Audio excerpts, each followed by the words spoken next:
Hello साथियों, कैसे हैं आप लोग। आशा करता हूं कि आप लोग ठीक होंगे। आज आप लोगों के सामने एक नया वीडियो लेकर मैं हाजिर हूं। वो वीडियो है संविधान का निर्माण। इस संविधान की सीरीज़ चल रही है। इस सीरीज़ के माध्यम से मैं संविधान को लोगों तक पहुंचाना चाह रहा हूं। लोगों तक इसको इसके इसके जो जो जो चीज़ें इसके संविधान के अंदर हैं, जो हमारे अधिकार हैं, जो हमारे राइट हैं, उनको बताने की कोशिश कर रहा हूँ। तो आप लोग संविधान को और अच्छे जानने के लिए हमारे चैनल को सब्सक्राइब कर लें और जो भी मैं वीडियोस बना रहा हूँ उनको ज़्यादा दूसरों तक शेयर करें, जिससे लोग जानकारी हासिल कर सकें। तो संविधान के निर्माण का जो पहला एपिसोड देखेंगे हम लोग। संविधान सभा किसी प्रभुता संपन्न लोकतांत्रिक राष्ट्र की संविधान रचना का कार्य सामान्यतः उसकी जनता के प्रतिनिधि निकाय द्वारा किया जाता है, चुनाव के द्वारा। संविधान पर विचार करने तथा उसे अंगीकार करने के लिए जनता द्वारा चुने गए इस प्रकार के निकाय को संविधान सभा कहा जाता है। संविधान सभा की संकल्पना भारत में सदैव राष्ट्रीय आंदोलन के विकास के साथ जुड़ी है। ऐसी संविधान सभा का विचार जिसके द्वारा भारतीय स्वयं अपने देश के लिए संविधान का निर्माण कर सकें, 1919 के एक्ट के विरोध में अंतर्निहित था, किंतु भारत की संविधान सभा का निश्चित उल्लेख भले ही वहाँ इन शब्दों में या इस नाम से विशेष न हो, पहली बार भारत शासन एक्ट 1919 के लागू होने के बाद 1922 में महात्मा गांधी ने किया था। 1922 में ही श्रीमती एनी बेसेंट की पहल पर केंद्रीय विधानमंडल के दोनों सदनों के सदस्यों की एक संयुक्त बैठक शिमला में आयोजित की गई। उसमें संविधान के निर्माण के लिए एक सम्मेलन बुलाने का निर्णय किया गया। इसके अलावा फरवरी 1923 में दिल्ली में एक अन्य सम्मेलन का आयोजन किया गया। उसमें केंद्रीय और प्रांतीय विधानमंडलों के सदस्यों ने हिस्सा लिया। इस सम्मेलन ने भारत को ब्रिटिश साम्राज्य की स्वशासी डोमेनियनों में संतुलित रखते हुए संविधान के आवश्यक तत्वों की रूपरेखा प्रस्तुत की। 24 अप्रैल को सर तेज बहादुर सप्रू की अध्यक्षता में एक राष्ट्रीय सम्मेलन बुलाया गया। इस सम्मेलन ने कॉमनवेल्थ ऑफ इंडिया बिल का प्रारूप तैयार किया। प्रारूप बिल थोड़े से ही संशोधित रूप में जनवरी 1925 में दिल्ली में हुए सर्वदलीय सम्मेलन के समक्ष पेश किया गया। उसकी अध्यक्षता महात्मा गांधी ने की। अंततः बिल प्रारूप समिति को सौंप दिया गया। समिति ने बिल को प्रकाशित किया। इसके बाद बिल ब्रिटेन के में लेबर पार्टी के एक प्रभावशाली सदस्य के पास भेज दिया गया। उसके साथ ही विभिन्न राजनीतिक दलों ने 43 नेताओं के हस्ताक्षरों से संयुक्त एक ज्ञापन लगाया गया। लेबर पार्टी में इसे व्यापक समर्थन प्राप्त हुआ और थोड़े से रूप भेद के साथ इसे पार्टी द्वारा स्वीकार कर लिया गया। हाउस ऑफ कॉमन्स में बिल पेश होने के बाद इसकी पहली रीडिंग हुई। हालांकि लेबर पार्टी की सरकार की पराजय के बाद इसमें इस विधेयक का भविष्य उधर से अधर में लटक गया। फिर भी यह भारतीयों द्वारा शांतिपूर्ण संवैधानिक साधनों की मदद से भारत के लिए एक संवैधानिक प्रणाली की रूपरेखा प्रस्तुत करने का प्रमुख प्रयास प्राप्त हुआ।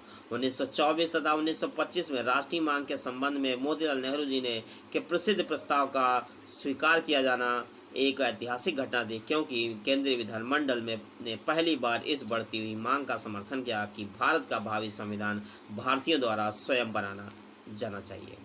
नवंबर 1927 में जब साइमन आयोग नियुक्त किया गया था, जिसमें कोई भी भारतीय प्रतिनिधि नहीं था, तो इलाहाबाद में हुई सर्वदलीय बैठक में कहा गया कि ऐसा करने न केवल राष्ट्रीय मांग को वस्तुतः ठुकरा दिया गया है, बल्कि यह भारतीयों का जानबूझकर अपमान करने के बराबर है, क्योंकि इसने न केवल उनकी स्थितियों को निकृष्ट बना दिया, बल्कि उन्हें अपने ही देश के संविधान के निर्माण में भाग लेने के अधिकार से ही वंचित रख दिया। इससे पहले 17 मई 1927 को कांग्रेस के बम्बई अधिवेशन में मोतीलाल नेहरू जी ने एक प्रस्ताव पेश किया। इसमें कांग्रेस कार्यकारिणी समिति से केंद्रीय तथा प्रांतीय विधानमंडलों में से निर्वाचित सदस्यों तथा राजनीतिक दलों के नेताओं के परामर्श से भारत के लिए एक संविधान का निर्माण करने का आह्वान किया गया। यह प्रस्ताव कुछ संशोधन के साथ भारी बहुमत से स्वीकार किया गया। बाद में स्वराज संविधान के संबंध में इसी प्रस्ताव को जवाहरलाल नेहरू जी ने 28 दिसंबर 1927 को कांग्रेस के मद्रास अधिवेशन में परिवर्तित रूप पेश किया और प्रस्ताव पुनः पारित हुआ। 19 मई 1928 को बम्बई में आयोजित सर्वदलीय सम्मेलन ने भारत के संविधान के सिद्धांत निर्धारित करने के लिए मोतीलाल नेहरू के सभापति में एक समिति नियुक्त की। 10 अगस्त 1928 को पेश की गई समिति की रिपोर्ट नेहरू रिपोर्ट के नाम से प्रसिद्ध हुई। यह भारतीयों द्वारा अपने देश के लिए सर्वांगपूर्ण संविधान बनाए जाने का प्रथम प्रयास था। कोपलैंड ने इसके बारे में कहा कि वह न केवल चुनौती का जवाब है भारतीय राष्ट्रवाद रचनात्मक नहीं, बल्कि भारतीयों द्वारा सांप्रदायिकता की चुनौती का ईमानदारी से मुकाबला करने के लिए किया गया एक सच्चा प्रयास है। रिपोर्ट में न केवल समकालीन राष्ट्रवादी विचारधारा दृष्टिकोण परिचित होता था, बल्कि भारत के संविधान के प्रारूप की एक रूपरेखा भी समाविष्ट थी। भारत के संविधान का प्रारूप डोमिनियन के सिद्धांत पर आधारित था। उसमें संसदीय प्रतिरूप के अनुरूप पूर्ण रूपेण उत्तरदायी सरकार का उपबंध था। इसमें इस सिद्धांत पर दृढ़तापूर्वक उल्लेख किया गया था कि प्रभुसत्ता भारतीय जनता में वास करती है। इसमें कुछ मूल अधिकारों की व्यवस्था की गई तथा ऐसी संघीय प्रणाली का उपबंध किया गया जिसमें इकाइयों की अधिक से अधिक स्वायत्तता दी गई, किंतु अवशिष्ट शक्तियाँ केंद्रीय सरकार में निहित की गई। इसके अलावा इसमें संघीय सदन तथा प्रांतीय विधानमंडलों के चुनाव के लिए संयुक्त निर्वाचन क्षेत्रों का उपबंध किया गया। कतिपय मामलों में अल्पसंख्यकों के लिए एक सीमित अवधि के विस्तार निर्धारित किए गए। ध्यान देने की बात है कि संसद में प्रत्युत्तरदायी सरकार अदालतों द्वारा लागू कराए जा सकने वाले मूल अधिकार अल्पसंख्यकों के अधिक रहित मोटे तौर पर जिस संसदीय व्यवस्था की संकल्पना 1928 की नेहरू रिपोर्ट में दी गई थी, उसे लगभग ज्यों करते 21 वर्ष बाद 26 नवंबर 1949 को संविधान सभा के द्वारा अंगीकार किया गया। स्वाधीन भारत के अधिकार में समाविष्ट किया गया। तीसरे गोलमेज सम्मेलन के बाद जारी किए गए श्वेत पत्र में भारत में संवैधानिक सुधारों के लिए ब्रिटिश सरकार के प्रस्ताव की रूपरेखा दी गई। इन प्रस्तावों पर विचार करने वाली संयुक्त संसदीय समिति का मत था कि फिलहाल भारत में प्राधिकारियों को विशिष्ट संवैधानिक शक्तियाँ प्रदान करने का प्रस्ताव व्यवहार्य नहीं है। जून 1934 में कांग्रेस कार्यकारिणी ने घोषणा की श्वेत पत्र का एकमात्र विकल्प यह है कि वयस्क मताधिकार के आधार पर निर्वाचित संविधान सभा द्वारा एक संविधान तैयार किया जाना चाहिए। यह पहला अवसर था जब संविधान सभा के लिए औपचारिक रूप से एक निश्चित मांग पेश की गई। अखिल भारतीय कांग्रेस कमेटी की कार्यकारिणी ने 5 से 7 दिसंबर 1934 को पटना में हुई बैठक में एक प्रस्ताव स्वीकार किया, जिसके द्वारा संयुक्त संसदीय समिति जिससे कार्यकारिणी 5 से 7 दिसंबर 1934 को पटना में बैठक में एक प्रस्ताव स्वीकार किया, जिसके द्वारा संयुक्त संसदीय समिति 1933 से 1934 की रिपोर्ट में अनुशासित भारतीय वैज्ञानिक संवैधानिक सुधार की योजना को ठुकराया गया। इस मत को दोबारा दोहराया गया। इस योजना का प्रस्ताव एकमात्र विकल्प यही था कि संविधान सभा का एक संविधान तैयार करे। साइमन आयोग तथा गोलमेज सम्मेलन की जिस विफलता के कारण भारतीय आकांक्षाओं को पूरा करने के लिए भारत शासन एक्ट 1935 बनाया गया था, उसने भारत की जनता के लिए संविधान सभा की मांग को बल प्रदान किया। कांग्रेस ने 1936 में लखनऊ अधिवेशन प्रस्ताव स्वीकार किया। उसने भारत की जनता के लिए संविधान सभा की मांग को बल यानी मजबूती प्रदान की। कांग्रेस ने अप्रैल 1937 में अपने लखनऊ अधिवेशन में प्रस्ताव स्वीकार किया। उसने यह घोषणा की कि बाहरी सत्ता द्वारा थोपा गया कोई भी संविधान भारत स्वीकार नहीं करेगा। संविधान भारत की जनता द्वारा वयस्क मताधिकार के आधार पर निर्वाचित भारतीय संविधान सभा द्वारा बनाया जाना चाहिए। चूंकि कांग्रेस ने 1935 के अधिनियम को पूरी तरह से ठुकरा देने पर संविधान सभा की मांग के मुद्दों पर प्रांतीय विधान मंडलों के चुनाव लड़े थे, अतः चुनाव में भारी विजय के बाद 18 मार्च 1937 को दिल्ली में एक प्रस्ताव पारित किया गया कर दावा किया गया कि निर्वाचकों ने संविधान सभा की मांग का अनुमोदन कर दिया है। प्रस्ताव में वयस्क मताधिकार पर निर्वाचित संविधान सभा के माध्यम से राष्ट्रीय स्वतंत्रता पर आधारित संविधान बनाने की मांग की गई। इस मांग को मार्च 1937 में दिल्ली में हुए कांग्रेसी विधायकों ने अखिल भारतीय संविधान राष्ट्रीय सम्मेलन के दृढ़ता के साथ दोहराया। अक्टूबर 1937 के दौरान केंद्रीय विधानसभा तथा कांग्रेस शासित प्रदेश प्रत्येक प्रांत की प्रांतीय विधानसभाओं ने ऐसे ही प्रस्ताव पारित किए। इसमें स्वतंत्र भारत के लिए एक नया संविधान बनाने के वास्ते संविधान सभा का गठन कांग्रेस की मांग को दोहराया गया। 1939 में विश्व युद्ध छिड़ने के बाद संविधान सभा की मांग को 14 दिसंबर 1939 को कांग्रेस कार्यकारिणी द्वारा जारी किए गए लंबे वक्तव्य में दोहराया गया कि गांधी जी ने 19 नवंबर 1939 को हरिजन में द ऑनली वेडी शीर्षक के अंतर्गत एक लेख लिखा, जिसमें उन्होंने विचार व्यक्त किया कि संविधान सभा ही देश की देशज प्रकृति का और लोकेच्छा की सही अर्थों में तथा पूरी तरह से निरूपण करने वाला संविधान सभा बना सकती है। उन्होंने घोषणा की सांप्रदायिकता अन्य समस्याओं के न्यायगत हल का एकमात्र तरीका भी यह संविधान सभा ही है। 1940 के अगस्त प्रस्ताव में ब्रिटिश सरकार ने संविधान सभा की मांग को पहली बार आधिकारिक रूप से स्वीकार किया, भले ही स्वीकृति अप्रत्यक्ष या महत्वपूर्ण शर्तों के साथ थी।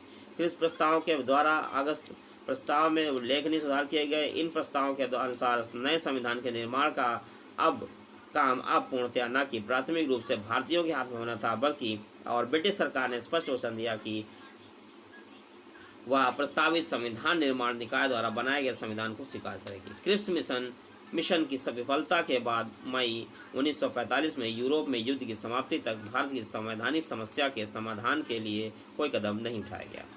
जुलाई 1945 में इंग्लैंड ने नई लेबर सरकार सत्ता में आई तथा 19 सितंबर 1945 को वायसराय लॉर्ड वेवल के भारत में के संबंध में सरकार की नीति की घोषणा की शीघ्र संविधान निर्माण निकाय का गठन करने के लिए महामहिम की सरकार के इरादों की पुष्टि की गई। कैबिनेट मिशन के अनुभव किया कि संविधान निर्माण निकाय का गठन करने की संवैधानिक संतोषजनक विधि यह होती है कि उसका गठन वयस्क मताधिकार के आधार पर चुनाव के द्वारा किया जाना चाहिए, किंतु ऐसा करने पर संविधान के निर्माण में अवांछित विलंब हो जाता। इसलिए इसके अनुसार एकमात्र व्यवहार तरीका यह भी था कि हाल में निर्वाचन प्रांतीय विधानसभाओं का उपयोग निर्वाचक निकायों के रूप में किया जाना चाहिए। तत्कालीन परिस्थितियों में मिशन ने इसे सर्वाधिक न्यायोचित तथा व्यवहार्य योजना बताया था। सिफारिश की संविधान निर्माण निकाय में प्रांतों का प्रतिनिधित्व जनसंख्या के आधार पर हो। मोटे तौर पर 10 लाख लोगों के पीछे एक सदस्य चुना जाना चाहिए और विभिन्न प्रांतों को आवंटित इस प्रयोजन के लिए वर्गीकृत मुख्य संविधान तथा सिखों मुसलमानों तथा अन्य समान लोगों में सिखों तथा मुसलमानों को छोड़कर उनकी जनसंख्या के आधार पर विभाजित कर दिया जाए। प्रत्येक समुदाय के प्रतिनिधि प्रांतीय विधानसभा में उस समुदाय के सदस्यों द्वारा चुने जाते थे। मतदान एकल संक्रमणीय था। मत सहित अनुपाती प्रतिनिधित्व की विधि द्वारा किया जाना था। भारतीय रियासतों ने एक आवंटित सदस्यों की एक संख्या के भी जनसंख्या के उसी आधार पर निर्धारित की जो ब्रिटिश भारत के लिए अपनाया गया था, किंतु उनके चयन की विधि में परामर्श द्वारा तय की गई जानी थी। संविधान निर्माण निकाय के सदस्यों संख्या 389 निर्धारित की गई, जिनमें से 292 प्रतिनिधि ब्रिटिश भारत के गवर्नरों के अधीन 11 प्रांतों में 4 चीफ कमिश्नरों के 4 प्रांतों तथा दिल्ली, अजमेर, मारवाड़, कुर्ग तथा ब्रिटिश बलूचिस्तान में 1-1 तथा 93 प्रतिनिधि भारतीय रियासतों के लिए जाने जाते थे। कैबिनेट मिशन के संविधान के इस बुनियादी ढांचे का प्रारूप पेश किया तथा संविधान निर्माण निकाय द्वारा अपनाई जाने वाली प्रक्रिया का कुछ विस्तार के साथ निर्धारण किया। ब्रिटिश भारत के प्रांतों में आवंटित 292+4 यानी 296 स्थानों के लिए चुनाव जुलाई अगस्त 1946 तक पूरे कर लिए गए। कांग्रेस को 208 स्थानों पर, जिसमें 9 को छोड़कर शेष सभी समान स्थान शामिल थे, विजय प्राप्त हुई और मुस्लिम लीग को मुसलमानों को आवंटित 5 स्थानों को छोड़कर शेष 76 स्थानों विजय प्राप्त हुई। ब्रिटिश भारत की विधानसभाओं में से चुने गए सांसदों का पार्टीवार ब्यौरा इस प्रकार है। कांग्रेस 208, मुस्लिम लीग 73, यूनियनिस्ट मुस्लिम 1, यूनियनिस्ट अनुसूचित जातियाँ 1, कृषक प्रजा 1, अनुसूचित जाति परिसंघ 1, सिख गैर कांग्रेसी 1, कम्युनिस्ट 1, स्वतंत्र 8, टोटल 296 थे। कहा जाता है कि 14 से 15 अगस्त 47 को देश के विभाजन तथा उसकी स्वतंत्रता के साथ ही भारत की संविधान तथा कैबिनेट मिशन योजना के बंधनों से मुक्त हो गई और पूर्णतया प्रभुता संपन्न निकाय तथा देश में ब्रिटिश शासन के पूर्ण अधिकार था उसकी सत्ता को पूर्व उत्तराधिकारी बन गई। इसके अलावा 3 जून की योजना की स्वीकृति के बाद भारतीय डोमिनियन ने मुस्लिम लीग पार्टी के सदस्यों को भी विधानसभा में अपने स्थान ग्रहण कर लिए। कुछ भारतीय रियासतों के पहले प्रतिनिधि पहले ही 28 अप्रैल 1947 को विधानसभा में आ चुके थे। 15 अगस्त 1947 तथा अधिकांश रियासतों के प्रतिनिधि विधानसभा में आ गए और शेष रियासतों ने भी यथा समय अपने प्रतिनिधि भेज दिए। इस प्रकार संविधान सभा तथा भारत में सभी रियासतों तथा प्रांतों की प्रतिनिधिता किसी भी बाहरी शक्ति के आधिपत्य से मुक्त पूर्ण प्रभुता संपन्न निकाय बन गई। संविधान सभा भारत में लागू ब्रिटिश संसद द्वारा बनाए गए किसी भी कानून को यहाँ तक कि भारतीय स्वतंत्रता एक्ट को भी रद्द कर अथवा परिवर्तित कर सकती है। संविधान सभा तथा विधिवत उद्घाटन नियत दिन सोमवार 9 दिसंबर 1946 को प्रातः 11 बजे हुआ। संविधान सभा का सत्र कुछ दिन चलने के बाद नेहरू जी ने 13 दिसंबर 1946 को एक ऐतिहासिक उद्देश्य प्रस्ताव पेश किया। सुंदर शब्दों में तैयार किए गए उद्देश्य प्रस्ताव के प्रारूप में भारत के भावी प्रभुता संपन्न लोकतांत्रिक गणराज्य की रूपरेखा दी गई। इस प्रस्ताव में एक संघीय राज्य व्यवस्था की परिकल्पना की गई, जिसमें अवशिष्ट शक्तियां स्वायत्त इकाइयों के पास होती हैं और प्रभुता जनता के हाथों में सभी नागरिकों सामाजिक, आर्थिक और राजनीतिक न्याय परिस्थिति की अवसर की और कानून के समक्ष समानता, विचारधारा, अभिव्यक्ति, विश्वास, आस्था, पूजा, व्यवसाय, संगत और कार्य की स्वतंत्रता की गारंटी दी गई।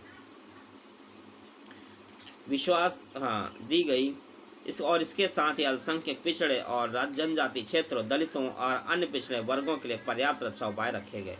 इस प्रकार इस प्रस्ताव ने संविधान सभा को इसके मार्गदर्शी सिद्धांत का दर्शन दिए और जिसके आधार पर इसे संविधान निर्माण का कार्य करना था। अंततः 22 जनवरी 1947 को संविधान सभा ने इस प्रस्ताव को स्वीकार किया। और अगर ये आपको वीडियो अच्छी लगे तो इसे शेयर करें, लाइक करें और हमारे चैनल पर नए हो तो हमारे चैनल को सब्सक्राइब करें।